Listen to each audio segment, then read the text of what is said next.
has all these breakout moments, and now she's reporting from within still, and now she's reality Von Teese. So again, I want to clap. I want to give my flowers. I want to give my standing ovations. I am so, so, so impressed with you. Miss Monica Garcia, call me. Let's do lunch. I mean, instant superstar.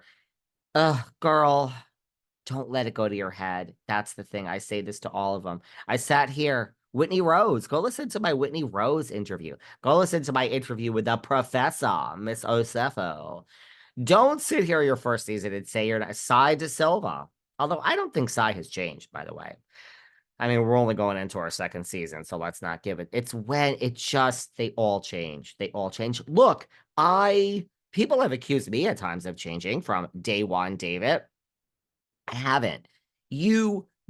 I understand the job changes. You get busier in your fourth year as a housewife. You now are making real money. You're confident. That fear of being fired at any point, you're over, although you shouldn't be because you could be fired at any point. But I understand getting busier in life. You got brand deals. That's what happened to me here behind the velvet rope, and we're in our fifth year.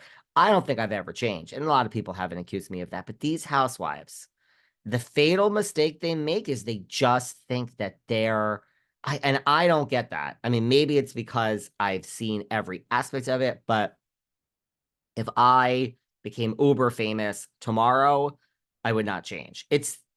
I've said it before, when people are telling you how much they love you, here's the thing. Do you want some advice for all of you people who are about to be world famous? This is honestly my advice, and then we'll get back to the at hand here. God, just David goes off tangents, but you guys seem to love it.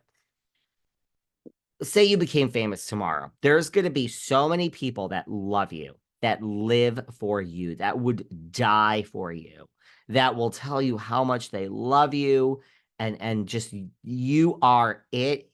You could do no wrong.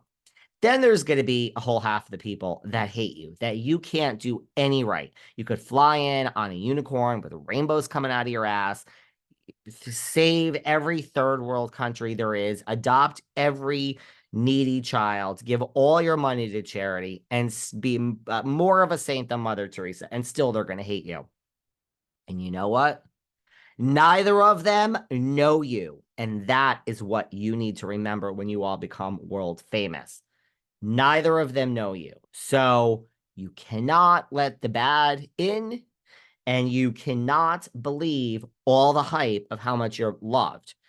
So when all these housewives change right before our very eyes, it's like, you're so pathetic because you're insecure and you need external validation to get up in the morning. And that is not keeping you happy, because that's like a gas tank where you're putting in gas and spending all the money and it's coming out the other end. Focus, David. We have Monica to get to. It's just brilliant. So she's on the show. Now, let's talk about the episode just a little bit. There's a couple of things here. So it's alluded to during the episode that and by the way, Heather Gay, bravo, great investigative reporting. But you have to understand, guys, these are different production companies. This is Shed Media, the same one that does Girls Trip New York and that did New York. The editing, they're so good. They're really good. I mean, it's this way because we have the right music. Like, let's never forget the background music. You know, we have Teresa, like every time she's like about to flip a table. She never flips a table no more, but that music, the music on this is so good. So like all season, this music, it's just so well done. So Heather Gay, look, I like, excuse me, obviously, I still have some remnants, I guess, of COVID in me a week later. But so I like how this is bringing the women together. That scene on the beach, poor Angie is probably in peering out from behind the curtain somewhere in the corner. Why wasn't I invited? So there's this camaraderie. I mean, make no mistake. I mean, it's a camaraderie that lasted probably for 3 minutes. Yeah, they've all been trolled by reality volunteers, which we now know is Monica. I love saying reality volunteers. But yeah, so it's brought them together. It was a great episode like that. Yes, the scene on the beach was phenomenal. Yes, this finale is probably the best finale in Housewives history. I think it's one of the best hours on TV. Yes, way better than Scandival. I thought all the Erica Girardi, Tom Girardi stuff in the beginning. Wow, Tom Girardi is competent to stand trial. Wow. Um, love that. So here we are, but there's a couple of things that were so good job, Heather. I mean, settle down, girl. You're not in charge of casting, which we'll get into in a second. But it's alluded to the fact that Koa Johnson, her designer that she infamously screamed at in the video. I found the video that I posted before when I had Koa on this podcast. Go listen to our episode March 13th, 2021 with Koa. This Koa, you guys got a minute? Let me tell you something about Koa. So I was in Las Vegas with the one, the only RHOC Lynn Curtin. Yes, God knows why I do any things and how I end up where I end up in life. But Lynn and I had a plan to go to Vegas together. Like, I'm friends with Lynn. She's a cutie. So she brought me a cuff too. She was on the podcast. We bonded. She brought me a cuff. I picked it out, a lion cuff. I really got to wear my Lynn Curtin cuff. She's like, do you want me to bring you a cuff? I'm like, I will literally die. A Lynn Curtin cuff. I mean, this is vintage RHOC from the early days. And I looked at her website and there was this cool cuff with a lion. So thank you, Lynn, for bringing me the lion cuff. Gosh, I really owe Lynn a phone call. But Lynn and I were in Vegas. I don't know what else to say. Like, she had some trade show and I was going to be in Vegas anyway.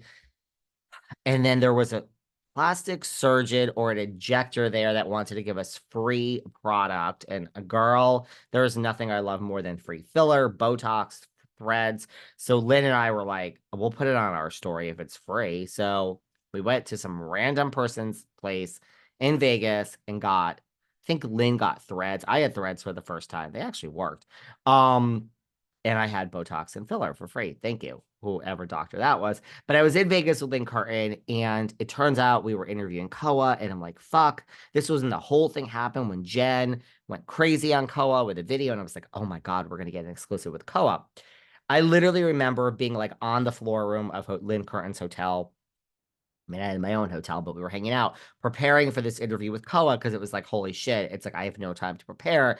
I'm in Vegas for the weekend. This interview's on Monday. Anyway, so we get to this interview with Koa, and it turns out the Koa talked to like paid six, like an hour before us or something. So I was like, whatever, that happens. But then Koa, it was the strangest interview. Of course, someone in the Jen Shah inner camp being strange. I'm not kidding you. Go listen to this interview. It was so fucking strange. March 13th with Koa Johnson, Jen's person, after that viral video. It was like he probably was served with a cease and desist at this time. Listen, cancel. What are you doing here? So, like, look, no one's going to play me, darling. I'm the master of the game, getting on RHOM every 5 minutes. So I think he came on to like plug his dressing and his job as a designer. Look, at more power to you. Get your flowers, sell your business.